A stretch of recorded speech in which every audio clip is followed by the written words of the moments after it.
Hi, everybody. Welcome to episode 13 of Top Bin Talks, presented by FTF Canada. My name is Adam Jones, and as per usual, I am joined by my co-host Kwame Awua, who is yet again in a hood because he has refrained from getting a haircut now for a while.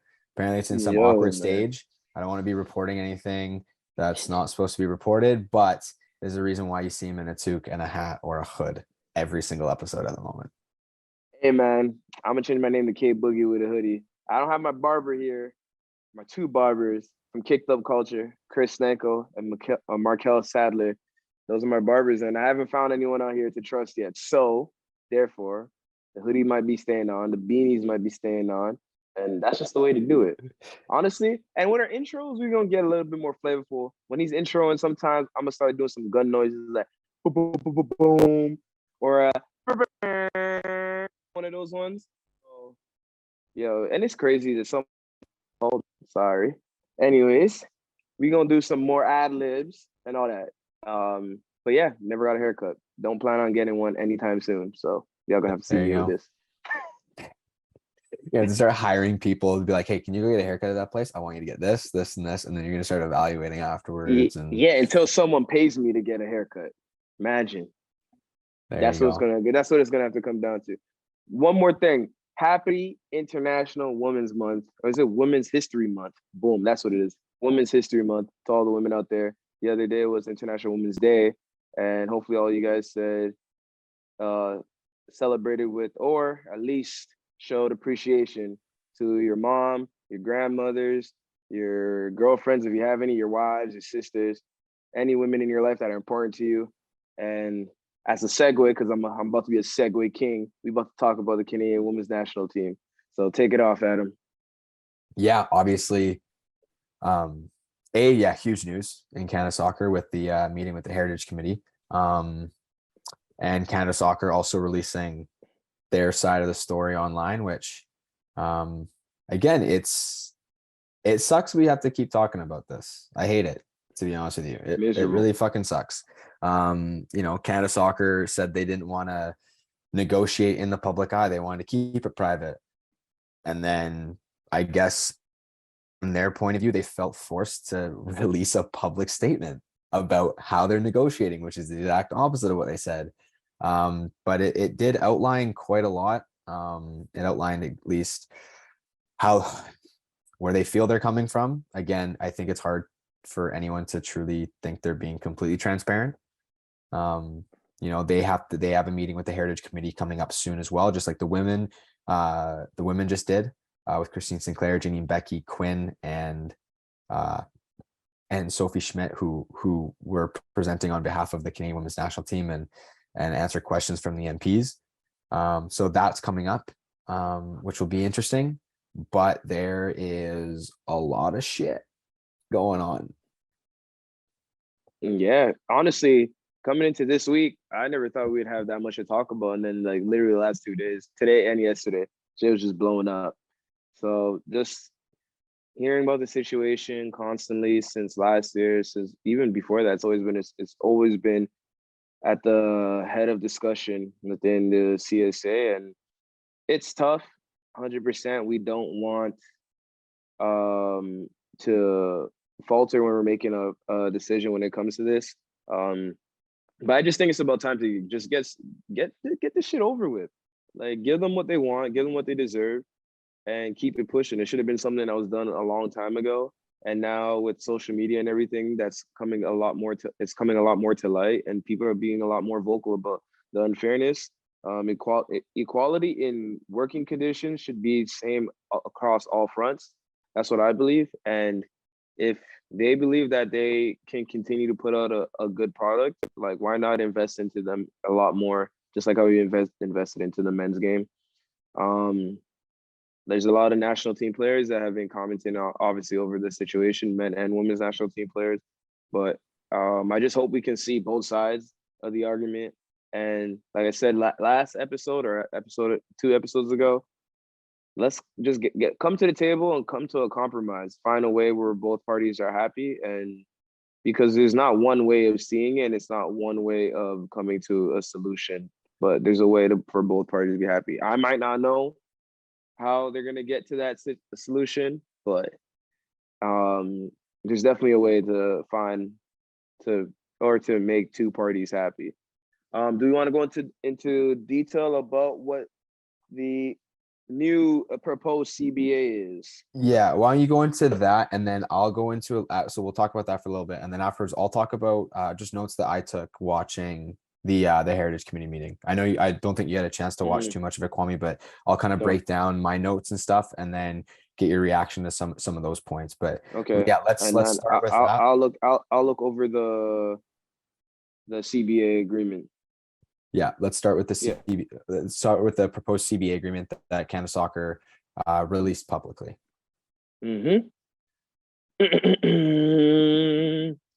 So starting Canada Soccer released. Canada Soccer provides details of proposed national teams' collective bargaining agreements. The women's national team on track to become the second highest paid women's national team among FIFA's 211 member associations. Canada Soccer today released key elements of the proposed collective bargaining agreements, which were first proposed to the teams on June 3rd of last year. It demonstrates core principle that if you're a Canada Soccer national team player, regardless of your gender, you'll be paid the same for the work you do competing and representing our country. Which is pretty basic. Like if you're going to represent the country, I think, especially at the senior level, like I think it gets a little bit hairier with youth national team stuff, just with paying youth players and stuff. But as far as senior national team camps go, if you're playing in a game, that's pretty obvious. I think like that's a pretty easy one. I don't know if it works where it's like similar to like how the US soccer is now structured, where it's like if you get called into a camp but don't play in the game, you don't get paid. I don't know if that's fully been fleshed out, but the idea of getting called in and playing a game seems like you should get paid the same amount. I mean, I don't know if the youth teams are still doing the carding thing anymore. I know back in our day, when you're on the youth national team, you used to get carded. Like they'll put a certain amount of funds into your whatever your card account, whatever. But that's neither here or there. That's something I would have to ask questions about. But here's the reality: if accepted by the player associations, the CBA will both national teams will agree to have the same amount for playing a 90-minute match, and both national teams will share equally in competition prize money. Additionally, Canada Soccer women's national team, will become the second highest. Yeah, I said that. All right. Yeah, essentially, like you said, in order to get there, Errol Cochran said, in order to get there, we need to pay the national team. We need both of our national teams to agree. Our women deserve to be paid equally, and they deserve a financial certainty going into the 2023 FIFA Women's World Cup. The proposed CBA includes, but is not limited to, the following elements: equal pay, appearance fees, and win bonuses for both national teams. $3,500 per match per player, plus win bonuses up to $5,500 per player, depending on the rank of the opposing side. An equal amount to each national team for their qualification to their respective FIFA World Cup, $1.15 million. The pooling and sharing of competition prize money to provide equitable pay and in an unequal world. Canada has proposed to put 40% of the men's national team FIFA World Cup prize funds, approximately 3.6 million USD, for finishing number 17 to 32 at Qatar 2022, into a prize pool, and as much as 75% of the FIFA Women's World Cup prize funds, estimated to be 1 million to 4 million USD, depending on where the women's national team places in the summer in the FIFA World Cup in Australia and New Zealand. To demonstrate how pool and share works, if a total of 7.6 million is placed into the pool, then 3.8 million would be distributed to each national team. Any comments? I mean, I think like the first couple, obviously equal pay, and then the bonus structure based on opposition rank makes sense, because again, if they're going to be playing England, that's more likely to kind of sell out just based on the Mhm. for both of them. If they're going to play the men's or the women's English national team, like that's going to Mhm. draw more people than playing against Honduras women's national Mhm. team or men's national team, right? So that makes sense as far as why the bonus for a win or for like at least for a win might be variable. I think that that's Mhm. pretty obvious. Equal amount for qualifying for a World Cup seems pretty fairly obvious.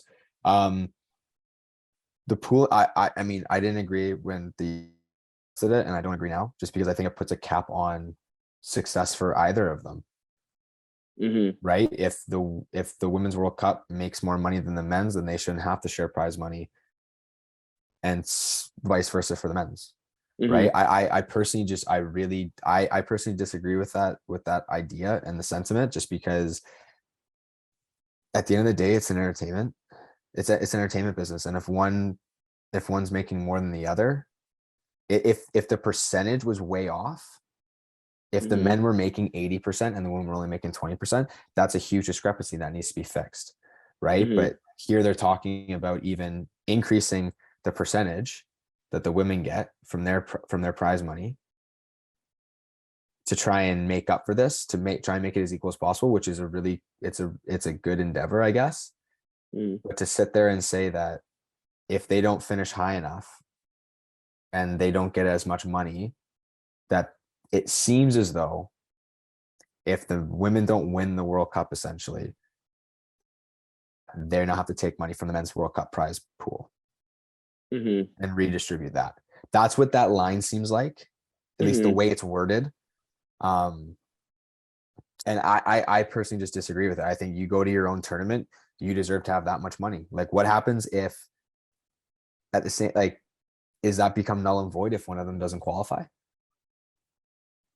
Like, That's another thing. I don't. Yeah, it's not written in the it's not written in CBA. this. Like, It's like this is an let initial yeah. one, I guess, but Mhm. again, I would sit there and I'm assuming that no men's players have been paid for any World Cup that the women have gone to recently in Mhm. the last 7 FIFA Women's World Cups Mhm. before this last little bit, right?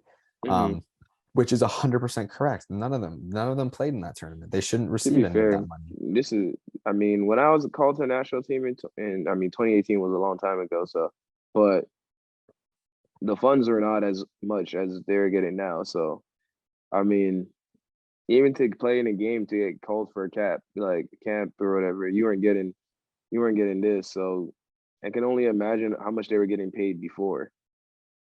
Yeah, and the interesting, well, part of the interesting thing though too is like all of a sudden now they're bringing up this kind of money and these kind of funds, Hmm. and you're kind of sitting there going, that seems like there's a lot of money to be given out here. So how Yeah, exactly was all this allocated before?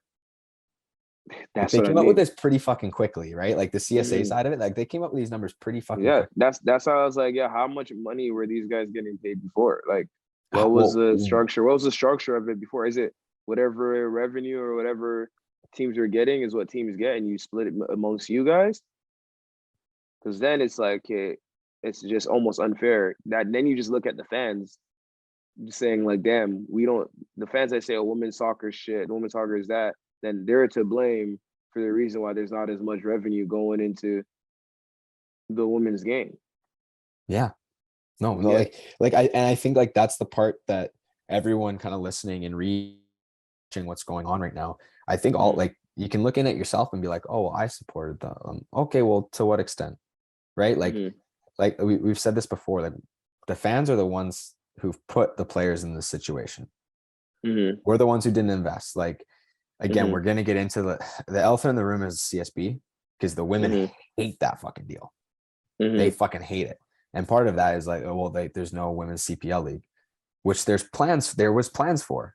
There were Mm-hmm. legitimate plans for. They just want to make sure that they built the men's one to be viable, and they needed the men's one because without the men's professional league, there's no You World don't Cup. go the World Cup. Yeah, There's no you don't hosting a get the World bid Cup. to the. You don't get the. Yeah, you don't get the bid to the World Cup.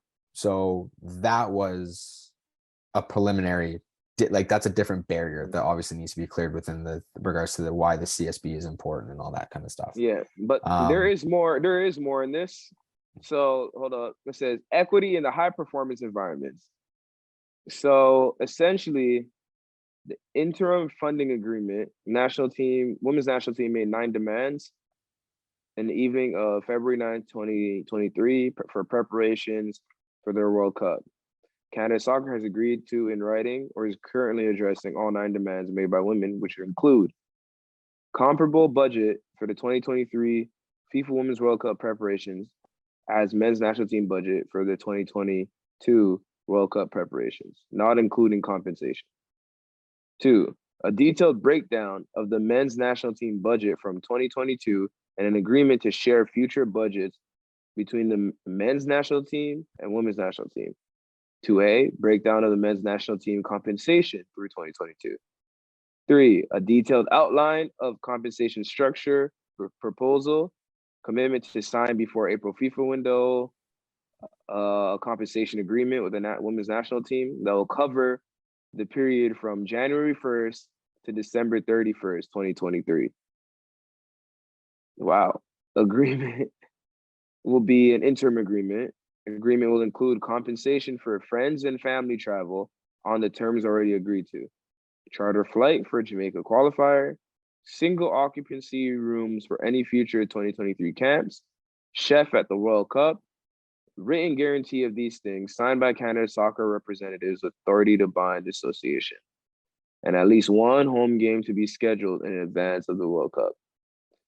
I do not see any issues, to be fair. No, like, I mean, the one thing that stands out to me kind of instantly is the single occupancy rooms. Like, that's another thing. I didn't know they shared rooms. That's a basic That is thing mad weird. Exactly. No, so I'm saying though, that's a basic allocation of resources and funds that should have been fixed before this. A chef? That should have been fixed, bro. Chef, exactly, man. Like those things, those stuff that they shouldn't have to demand now. This shit should have been a thing. Yeah, and then again, like a home game before the World Cup. 100%, you should have a home game before you leave to the World Cup. Yeah. Why wouldn't you have a home game before you leave the World Cup? Well, it also makes more sense for them to have a home game because I feel like some a lot of European countries, but not only that, like for one thing, like I understand why the Canadian men didn't. They're preparing in Qatar, like they're moving that way. Whereas now, I think there's some European countries that are probably going to fly via the North American route. Right. So that Europe is right in the middle, so it's almost the same. But to get all the way to, I think for Australia, I think it's all the way on the east coast of Australia, which is closer to our west coast. So that's the only reason why I'm thinking like from that, you might have countries that are willing to fly this way. So that almost makes more sense that you would have a couple here before ideally, and if I'm being selfish as a player, that's great. We can do it in BC or Toronto, but playing in like Southern California or Texas for the heat is probably better for us. Like I'm kind of thinking like, why wouldn't we go down there to do that? Those were a couple things that stood out. The one thing that again though, like this is one thing that I think where there's a bit of nuance in this because this is also proposed. This is what the interim. These are their demands. I don't know. Sorry, these were the demands. Demands, yeah. Okay, demands. They have to be met by a certain date. Okay, so April. So the one thing that I look at that I think there's way more nuance to the discussion that I don't think is relevant whatsoever is the breakdown of what the men's national team budget is. Because from 2022, this is a brand new year. The reason why I say that, but just hear me out. This is the reason why I say it. Their qualification for the World Cup is insanely different than the women's. It's insanely different. They are scheduled, their travel, their international windows, all of it is wildly different. And to fly the players out from where they're playing in Europe as well, that's a whole different ballgame too. It is, but like the flight thing is like one of those things, right? Like the flight thing, I look at it from an allocation of resources thing, right? If you're going to say, hey, look, we have a economy ticket for you. And Alphonso Davies goes, I'll charter my own plane and pay for it. That's not coming out of the CSA's budget. Or if he goes, I'm going to upgrade myself to first class. The CSA have a budget for this. It's one thing for them to give all of the men who are playing in Europe first class tickets and then give all the women economy. Like that can't happen. Yeah. You know what I mean? Like that, the flying of them should be, this is our standard rate. This is what you guys get. We'll put you on a flight. If you want to upgrade, that's completely up to you kind of thing. You know what I mean? But It's the idea of where they have to travel, how long their qualifying is. Like all of those things are wildly different. And there's a reason why, and this would be an interesting, this is kind of what I'm hopefully we'll get some answers for this soon. Because I think it adds to the transparency level, but how much money do the CSA put into women's soccer with regards to almost subsidizing more of their games to be played in the year? I don't think they necessarily have enough national team camps, especially, I mean, can't compare it, but it's hard for them to have more national team camps just because of when the NWSL season is compared to Europe and their own internet. But like they have the She Believes Cup that happens a lot, like almost on a yearly basis. They have the tournament and the Arnold Cup. That's definitely not the name of it. It's Arnold something though. That's in the UK where they're playing They're against about to other they're about to national start they're about to start the CONCACAF Women's Gold Cup next year too. CONCACAF women. So like there's all of these tournaments that happen on a yearly, well, Gold Cup probably won't, but there's all these other ones that happen on this yearly basis and stuff. And you're like, well, they're paying for you guys to go there, hotels, all those other things to get you more games. You know, they have the the Olympics on the men's side isn't a men's tournament, it's an under 23 tournament. Mhm. Like it's wildly different. Like the two landscapes are wildly different. So for me, the budgets aren't going to be equal and they shouldn't be. There's an allocation of resources there that needs to be variable. If it costs more money to run the women's national team program the way it is, then they need to get more money for their resources to make sure that it can be run at the right amount. You know what I mean? That's giving them the same hotels, that's giving them the same flights, that's giving them the same training environments, all those things. But if it costs them more money to fly to these places and to do these things, then they need more resources. But it's the same on the men's side. So that's the side of it where I think there's way more nuance into it. And part of that, which came out in the Heritage meeting, that I took from it was there's different costs associated by FIFA between the men's and the women's pathway. So FIFA regulate the windows. Like so CSA is bound by FIFA in that situation, right? Yeah. Like, I mean, Vancouver hosted the Women's World Cup not that long ago. Yeah, We don't have a 2015. professional league here. Yeah. But the reason for it is FIFA's at the stage of trying to grow the women's game. So that's not necessarily a binding constraint. For the men to host, they needed a professional league. That's a binding constraint. That's a barrier that needs to be reached. Like, I think like that's one of the things that right now is the most difficult. And this is why public perception is really tense, I find, is that everyone's saying their piece at the most positive, but to try and slam everyone else when the discussion's there are elements of the discussion that are incredibly nuanced. Like the resources are fucking basic, man. That shit should be equal. Staying in your own hotel room as a national team player is so obvious. Yeah, 100%. Like that Like shit some of the is stuff that they're asking for, the fact that they don't already have it is really shocking. Exactly. And there are elements where you read that and you're like, holy shit, are you serious? And then there's that element where you're like, oh, I don't know that so then that's how bad was it before? Like before the men, because like even when I was there, we shared hotel rooms. But like and how bad that's was one it? of those things like I don't know. And again, I think I don't know part if of it's that serious because like even I've seen like videos of like Argentina and the men's they share bedrooms like Messi and Aguero or like well, national for team room youth and stuff. national team stuff, I think that's different. I think actually the sharing, like just looking at it from experience, when I went on trips, part of like staying in someone else's room is it's awesome. It's fun. Like you're with someone else, you can talk to them, you can you're watching TV together, you get to know people. It's part like there's an element when you're in a youth national team of like growing up, socialization, added responsibility, accountability, and like that part of it, right? Also, you're a 16, 17-year-old kid. Probably better you're around people than on your own. Yeah. You know what I mean? From just like a mental health standpoint. Even like in the pros, we still share rooms, bro. It's not that serious. But like national team, I get it. National team, you're Tournament, preparing for a tournament. People have their own like ways, methods. They have their own strat. Like that is way different. Yeah, that that's one's way different. That's different, 100%. But they wrote a section called "The Path Forward," and it says, "Canada has always been a leader on the world stage. The women's national team's gold medal success in Tokyo showed the world what Canada can do when it commits to success. Now it's time again to show Canada once again what the world show the world once again what Canada can accomplish.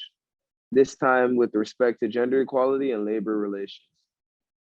Says Canada Soccer looks forward to concluding agreements with our national team players that will demonstrate equity, respect, and progress to the world. The deal in front of our players today is unprecedented in Canadian sport and will make us a leader among FIFA member associations. We have appreciated the conversations with the two players association and believe serious progress has been made. With fresh leadership, now is the time to conclude the discussions and finalize the deal. Together, we can get this done, added Earl Cochrane.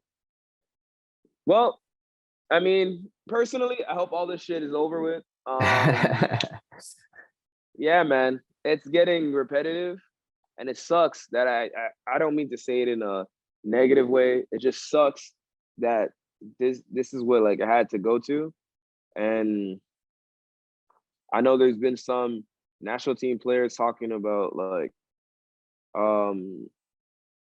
bringing up our past discussion about the national team and the men's national team and their discussion on the minor league and the CSB and all that stuff. But I think anybody that's investing in Canadian soccer, we shouldn't look down on them because you don't know exactly why you don't know the ins and outs. Like if you're asking, oh, what is CSB like? What is an investment with CSB? What's the CSB deal look like? If you don't know, and then you're automatically judging it because the CSA don't want to share those documents with you, then you're automatically looking at them from a bad light. How do you know if what they had planned initially and wanted to invest initially, how do you know if it wasn't something that was going to be good in the long term? Canada just has, especially the men's side, we've only had short-term success. Like we've had short-term success and all of a sudden it's like, yo, we deserve this, we deserve this, we deserve this. It's like, yeah, you guys do deserve a better working condition and everything, but hold your horses. There's other countries that have been doing a lot more than we've been doing. And yes, infrastructure with Canada soccer is not the best. But at the same time, everybody just needs a reality check, bro. Like just be realistic. I mean, it'd be interesting to see like what these working conditions are compared to Costa Rica's. That's what I'm saying. They've been to like, 2 World Cups, right? Like it's one of those things that again, like I get that we're a first world country and pretty much everything else in the world.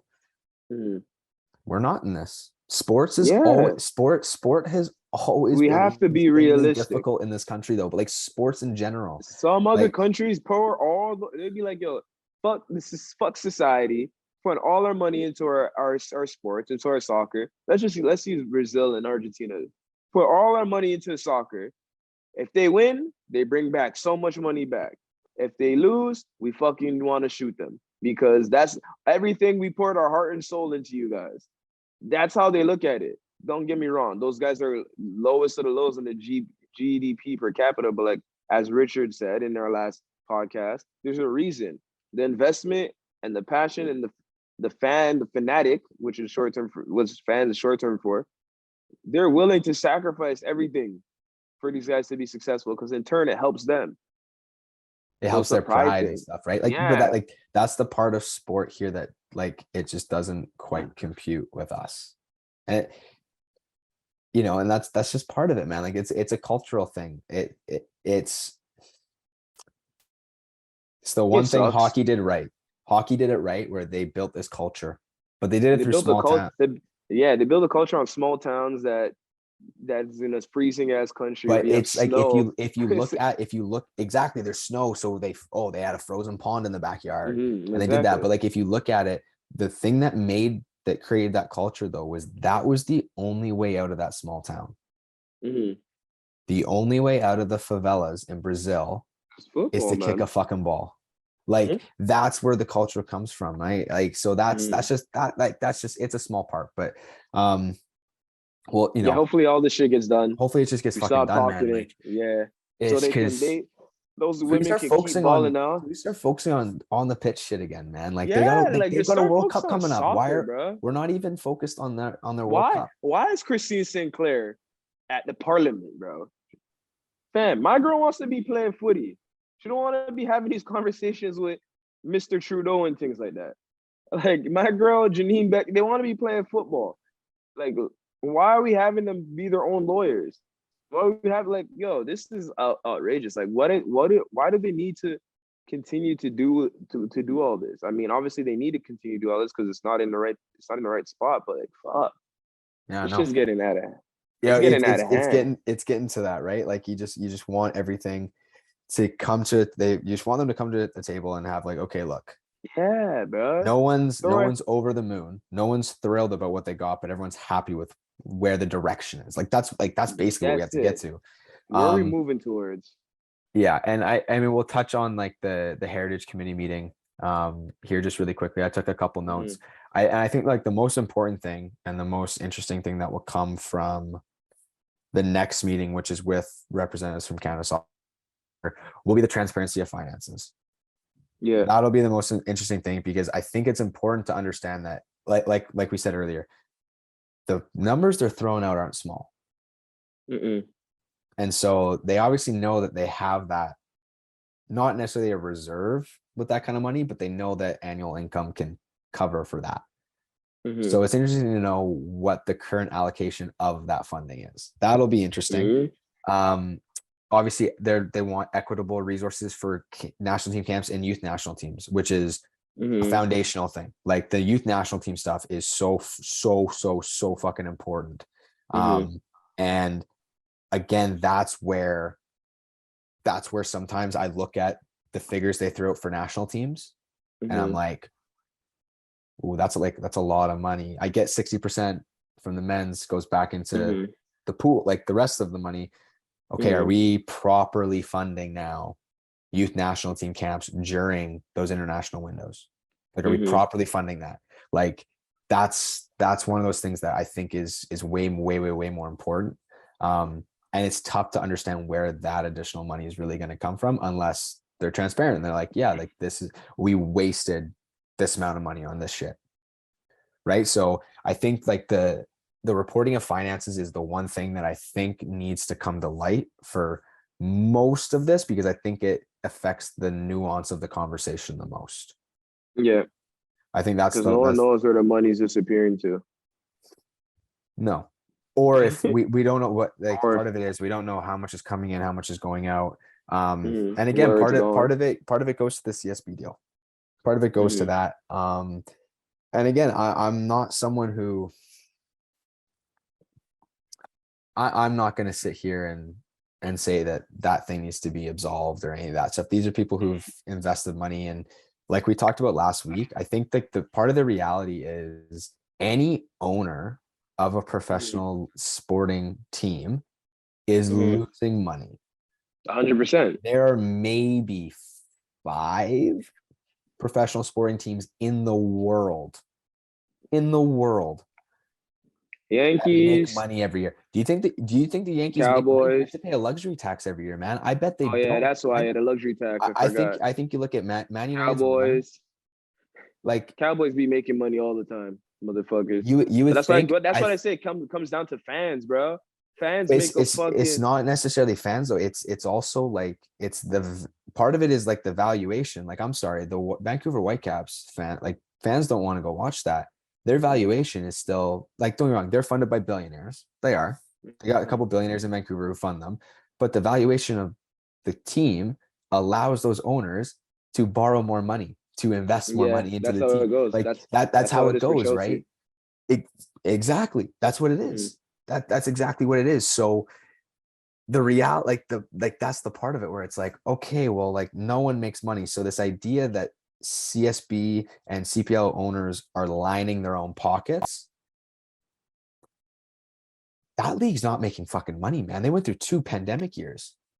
Like, no one's making money in that league. They're just not. And so I don't know how exactly they're lining their own pockets, because the valuations of the teams isn't all that high compared to what, like, if you look at, like, if a billionaire was to step in, the valuation of these companies doesn't really allow him to borrow that much money. Comparatively speaking, you know what I mean? So there's that side. There's probably like one person that owns 3 teams in the CPL, but I don't expose. Anyways, go on. Only 3 teams? Wait, 1, 2, 3. Yeah, 3. I think 3, 3.5, 3.25, or some shit like Yeah. that. But like, so like Yeah. that, like that's part of it, right? Is that's how a lot of this ownership kind of works. Mhm. Is it's a value, it's allowing for evaluation that then Yeah, because allows you it's a to portfolio borrow thing. It more money. helps them. Yeah, Exactly. it's a And it's boosts their portfolio. yeah, and it looks cool. I own a Mhm. team. You know what I Yep. mean? So like that's definitely part of it. So there's part of that deal that I think you need to look at it from that standpoint where Mhm. they're losing money. Like if Yeah, they yeah, have a yeah. clause in there that helps them recoup losses, Yeah, you should not be upset. well, not only 100%. just only not just upset, no one else was willing to invest at the time. Yeah. No one else was willing to do it, and they So the stepped one in the and one did it. group of people that stepped in to do it and they're losing money while doing it, you're upset because they have more control or because they have a clause. It is what it is, bro. Yeah, I'm we'll tired of see. repeating myself. Yeah. This is some shit. I'm So happy for anyone that invests in soccer, in Canadian soccer. Happy for anyone who speaks up about Canadian soccer.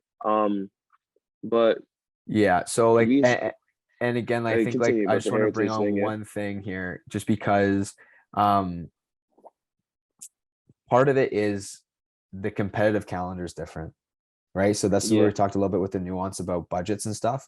The competitive calendar is different. Um, looking at transparency of finances, the Heritage Mhm. Committee didn't know what the difference in revenue brought in between the men and the women were either.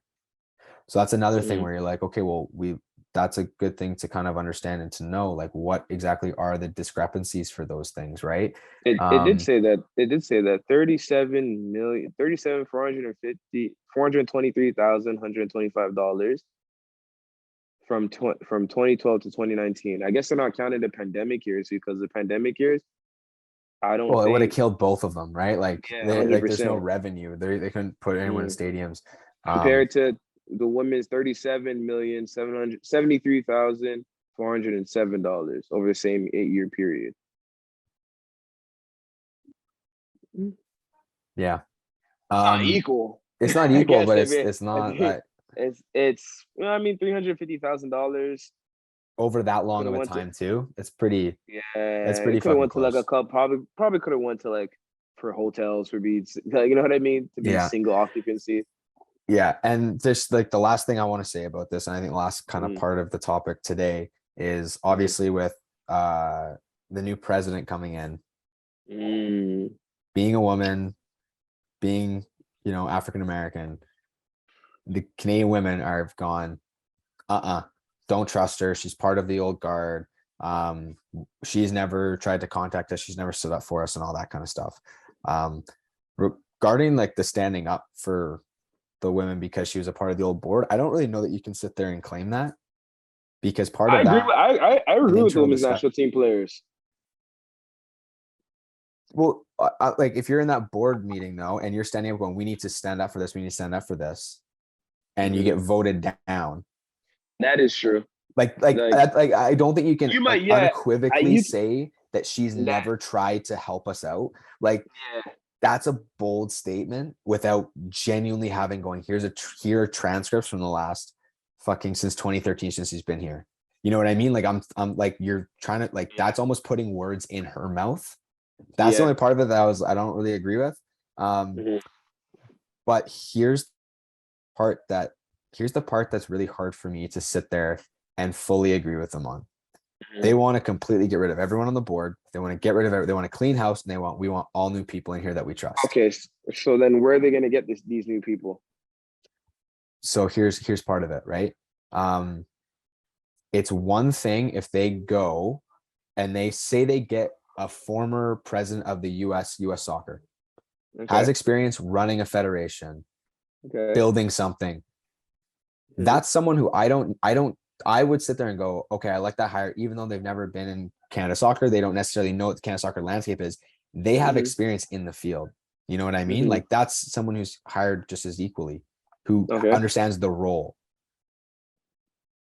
To hire someone who has zero experience, or at least, sorry, not someone, an entire board of people who have no experience in this type of Mhm. a field, is a But recipe for disaster. how's it for sure that they are going to hire people with no experience for the whole board?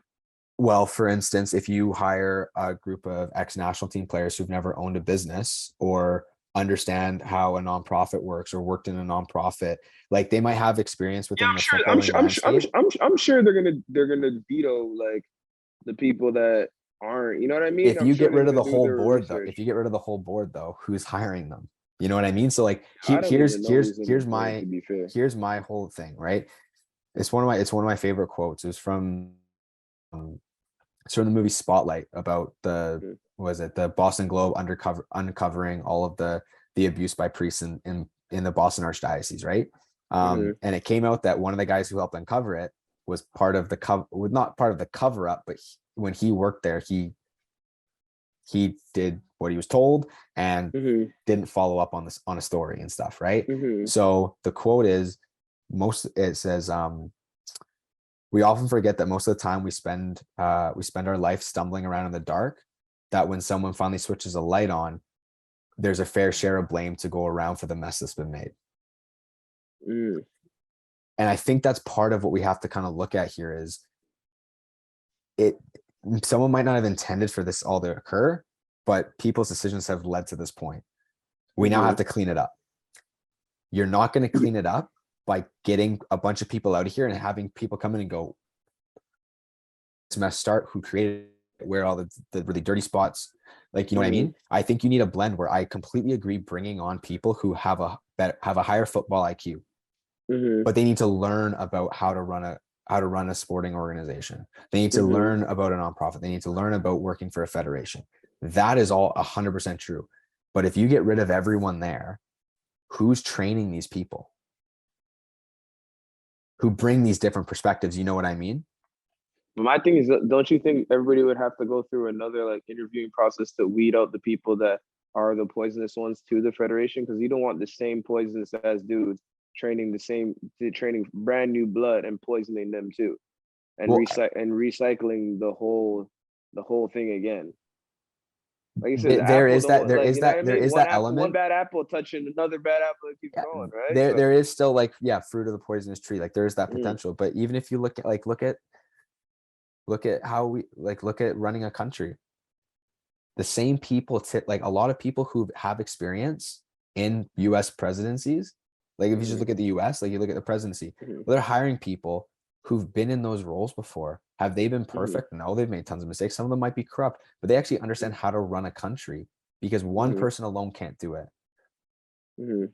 right? That's what I So mean. I just think everybody, like, obviously when it comes to presidency and national of a country and stuff like that, it's almost the same thing. But I just think just like how you go through elections and stuff like that, like there should be why couldn't there be an election where like we actually get to vote for the president? that would be a Like they really bring they unique, yeah, interesting thing. Again, I yeah. think Like all I'm the more national I'm team more I'm players way more literally have an hesitant. election.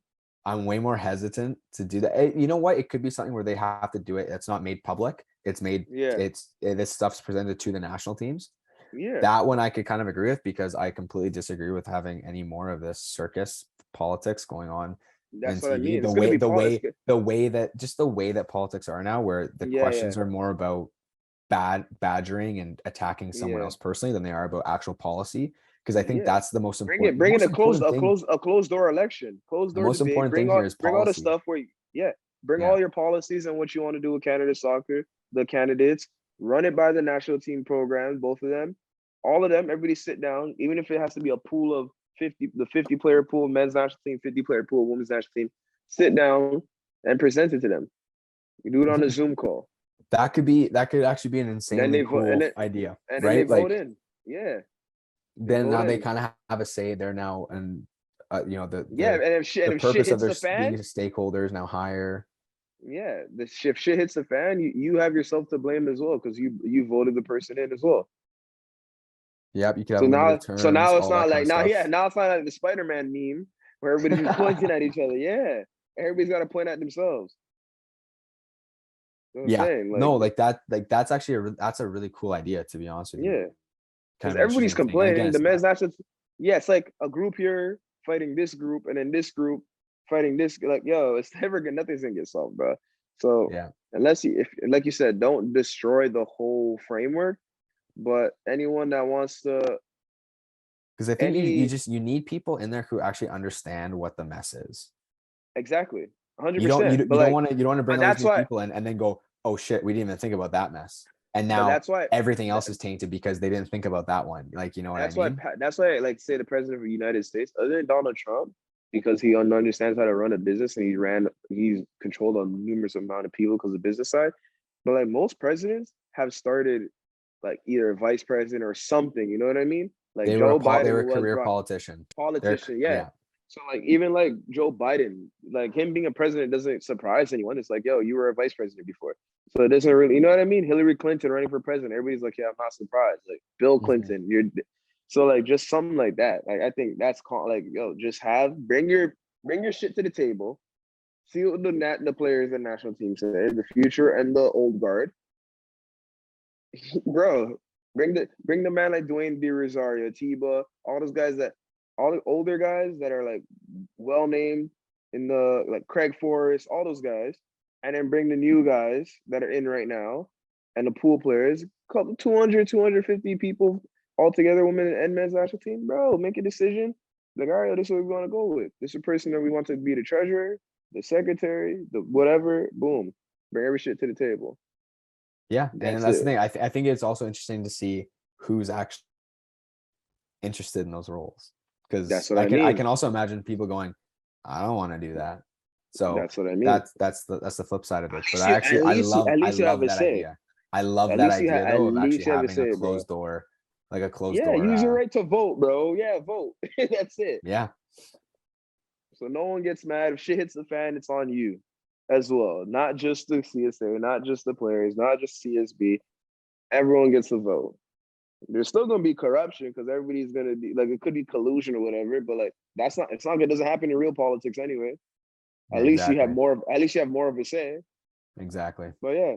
Speaking of national team, um, you can run by Tajon Buchanan, Club Bruges. Um, got smacked by Benfica 5-1, Champions League. They're already down 2-0. Um, apparently played well, got an assist for the one goal, which was a banger. And then Alfonso Davies beating PSG in Fuck man, the Champions League, was his one one of of his his best better games. defensive performances, man. Yeah, So solid. him and Hakimi going at it is absolutely nuts. There's one time they were both running down the wing, and I was like, "Yo, these guys are absolutely rapid." Um, we're gonna do a quick recap, and then Jonathan David, now the highest Los Leo goal scorer, 53 goals in 100 and something games, which is actually pretty good. Outrageous return. Now that I see him take most penalties now, I'm like, damn. I always every time I see him score a penalty, I'm like, bro, damn, he should have took that penalty in the World Cup. But yeah, that's good for him. Top goal scorer in League 1. Kyle Larin still killing it. But because of time constraints, we're gonna have to cut this pod short. The next episode, guys, we will be bringing up Toronto FC's home game, which is tomorrow in the freezing cold. Talk about the beginning of their road to the MLS Cup. Vancouver Whitecaps didn't start off. All Canadian teams actually didn't start off too well. Vancouver Yeah, they Whitecaps and sucked. Montreal. Yeah, but granted, they all played away, so we'll see how they do with their first home games. And then Vancouver Whitecaps doing actually really well in the CONCACAF Champions League. Yeah, they So started well there. we'll get down to that MLS, CPL, and then the youth level. But for now, it was great talking about the national team. Hopefully, the last time we talk about this situation. And this has been episode 13 with your guy. Oh, I took off the hoodie. See if you see my Yeah, hair. there you go. Wow. K Boogie with the hoodie and Adam Jones, presented by FPF Top Bin Talks. Thank you guys for listening.